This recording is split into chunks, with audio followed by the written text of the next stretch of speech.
Peace, love, and reparations. Welcome to Black Star TV 2.0. It's your boy Black Star. I'm back, family. What's good with y'all, man? I hope y'all been having a good week, a good productive week. I wanted to talk about the immigration and the debt, right? We are $12 million a minute in debt, but somehow this country is still able to give out billions to Ukraine, billions to immigrants, but still the descendants of freedmen who was emancipated by the American government still has not received a dime. The Native Americans are still receiving checks. Everybody's receiving checks despite the economic position that we're in the United States. I don't get it, right? So this is why reparations is winning so much, because we have shut down all the excuses, right? The main excuse used to be we don't have the money. But as you can see, even being $12 million a minute going backwards, imagine your account going $12 a minute backwards in your account. Yo, just $12 a minute going backwards in your account, man, that'll have you negative by the end of the night. So we going $12 million backwards every minute in the United States. Fathom that shit. Fathom that shit. And you still have billions and billions and billions of dollars for everybody. So that's one excuse that we knocked down. The second excuse that we knocked down that people use is my peoples weren't slave owners in America. Well, guess what? Neither were mine. But my federal tax dollars goes to those Native Americans every single month. Even if a Native American has a kid last month, this month they will be receiving a check from my federal tax dollars. So that excuse goes out the window, and y'all not complaining about your federal tax dollars going to Native Americans who you claim, quote unquote, you didn't harm. So we shut down that excuse. We shut down the excuse of, oh, y'all gonna waste it. Who cares? It's a debt owed. And guess what? The Native Americans waste their checks as well. Because they're not the second group, economic group in the country. They're not the second wealthiest economic group in the country, but they get checks every month. That means they're wasting their money. And I saw them personally waste their money because I was in Alaska with my friend Mosik, who had 3 snowmobiles and got a $13,000 check. In Alaska, they was getting them every 3 months. But he got a $13,000 check. So did his daughter, so did his son. And he literally just bought them some toys and used the rest of their money. And again, we probably gonna do the same thing, but who cares? It's their money. He could do what he want. Nobody's complaining about him wasting it. But this is why reparations is winning, because we've been shutting everything down. They have no excuses. No excuses whatsoever. This is why so many people is getting on board with reparations. And I'm gonna tell you, because I even remember in 2020, this when I knew things was really breaking a turn. I heard that fucking white boy name, man. Vlad. I heard Vlad speak on reparations, and he said, yeah, I used to think that, where was the money going to come from until COVID happened? And I was like, yeah, nigga, it's on now. Because motherfuckers are starting to see, like, they starting to put it together. Like, yo, they just fading these niggas. Even though we all know Vlad is a suspected white supremacist. Definitely a culture vulture. I ain't suspected about that. You were just a straight up culture vulture. But even he admitted that, yo, they can pay that. They can pay that debt. They can pay that debt. And that's what it is. It's a debt. That's why it doesn't matter what we do with the money. But regardless of that, and we also got the Congressional Black Caucus. Shout out to the Reparationist Perspective. This sister posted on her YouTube channel yesterday. And make sure y'all go subscribe to the Reparations Perspective channel. All the new black media people, make sure you go support, donate to them, donate to all the people in the new black media. Please, family, please. Because we are going up against the big machine, the big machine. So she put a post up from the Black Caucus, which said, said, join us at 1:30 p.m. for a town hall, Black immigration issues. The expanded restriction on immigration from Nigeria, Sudan, Eritrea, and Tanzania is just another example of the Trump administration deliberate policies to eliminate the impact and value of Black people in America. See, now, the Congressional Black Caucus will speak on immigration issues. I showed this in one of my old videos. If you go to the Congressional Black Caucus, they're going to say that, oh, we fight for everybody. You go to the Hispanic Black Caucus. I'm at the Hispanic Caucus. Excuse me, I said the Hispanic Black Caucus. You go to the Hispanic Caucus. They only speak on helping Hispanic people. You go to the Native American Caucus. They only speak on helping Native Americans. You go to the AAPI or the Asian American Pacific Islander caucus. They only talking about specifically helping them. Only when you get to the Black Caucus do we talk about everybody. Do we talk about helping everybody? Again, because that's a finesse. That's a way to water us down. As the late, great Dr. Claude Anderson, the godfather of this shit, told us that they're going to use broad and ambiguous words and terms. People of color, minorities, disenfranchised people, poor people, people of color. Any type of time you hear those words, you're being finessed. We are being finessed. But shout out to that. And also, watch this, family. I actually got there was an article to examine the economic contributions of undocumented immigrants by the country of Oregon. And it says in 2009, there were more than 4.2 million immigrants from Mexico who lacked documentation. That means they were illegal immigrants.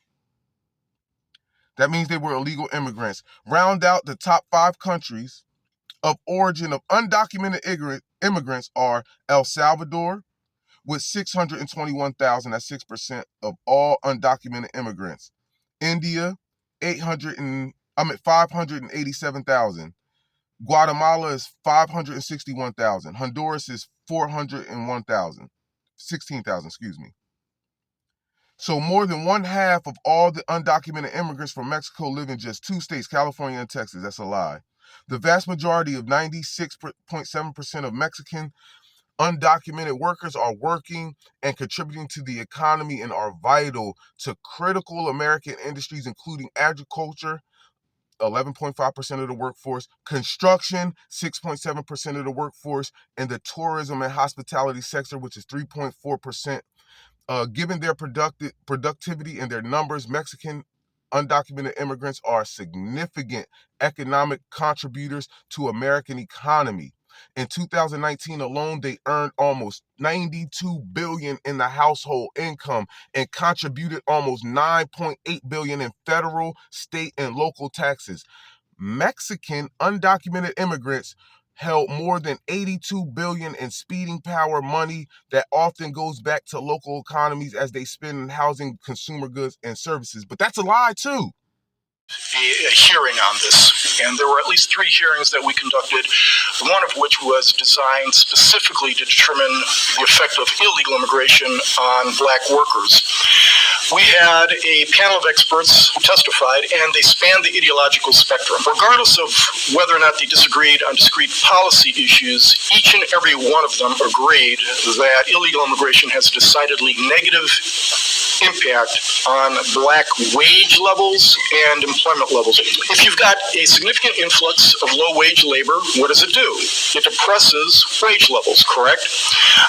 And what we found also was, regardless of the wage levels, illegal immigrants displaced Black workers in areas that had traditionally been populated by Black workers. And the reason for that is because what you find is Black workers, particularly Black males, are disproportionately concentrated in the low-wage labor market. and are disproportionately likely to have no more than a high school diploma. And the same is true for the cohort of illegal aliens, and they compete with one another in areas such as construction, hospitality, service, and agriculture. This was not a small displacement either. We had one witness who testified that after he had run the numbers, he found that 30% of the decline in labor participation rates among black workers over 3 decades was attributable to competition from illegal immigration. It comes to nearly 1 million fewer jobs for black Americans as a result of the competition from illegal immigrants. And it's not just the employment levels, it's the wage levels also. And I can only give you a few examples, but we had evidence from the Fed in Atlanta, which did a study on this, to show that illegal immigrants depressed wages. The competition from illegal immigrants depressed wages by $960 on average, but in certain sectors, such as the hospitality industry, the depression of wage levels was $1,560. And because black workers were disproportionately concentrated in those areas, they were disproportionately affected. Reached out to political leadership, specifically the Congressional Black Caucus, because, they call themselves the Congressional Black Caucus. I didn't call them that. And I thought that they would be particularly concerned about this particular issue because the adverse impact is egregious. So I can tell you that we made a number of attempts to highlight this issue to the Congressional Black Caucus. We sent several letters to the then head of the Congressional Black Caucus. All we heard were crickets. In fact, on one occasion, the head of the Congressional Black Caucus falsely claimed that they had never heard from us until we produced the letters, the multiple letters and contacts that we had with them, and then they had, there was radio silence from them. So there is, my concern is that on a political level, there doesn't seem to be a whole lot of energy behind this particular issue and trying to address the impact of this particular issue. I think that's an abomination, and I'll leave it at that. See, family, and that video was from 2016 when Obama was in office. And any black person that you see that's for immigration, right, or ones that tell you that black people are lazy, show them that video. Please refer them back to that video and the rest of this data that you're seeing on here. Because we are being systematically wiped out with the help of other black people. That's deep. Politically, these black people don't do anything specifically for us. And this is all by design. They don't want to. Listen to the video. He tried to tell them, and they didn't even want nothing to do with that information. Why? Because they would have to do something about it. But see, a lot of these businesses are benefiting off this immigration, man. Look at these numbers, all these billions of dollars that they're making. That can be foundational black Americans' money. That can be foundational black Americans' money. So we need them to make policies that benefit us, that make businesses hire us, so that they get incentives and tax breaks to hire foundational black Americans. Then we won't have the highest unemployment rate, where you have people who are walking over here with no shoes on their feet. Babies have no clothes and stuff.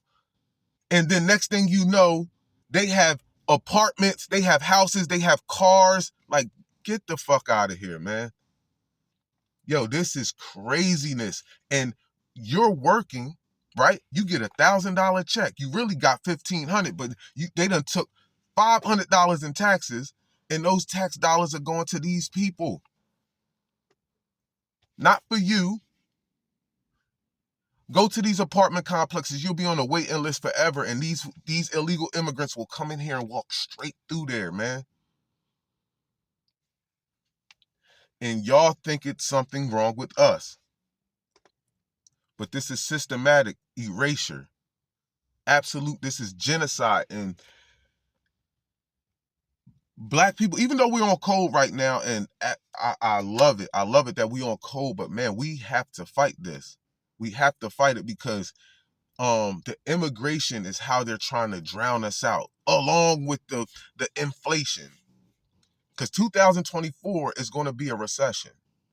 Yes, Warren Buffett is holding $146 billion on the side in the cut for the recession, because that's how you're supposed to buy the stocks. You're supposed to buy the stocks while they falling.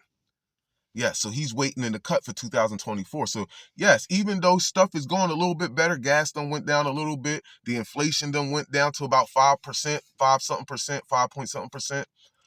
Yeah, but it's all gonna go back up.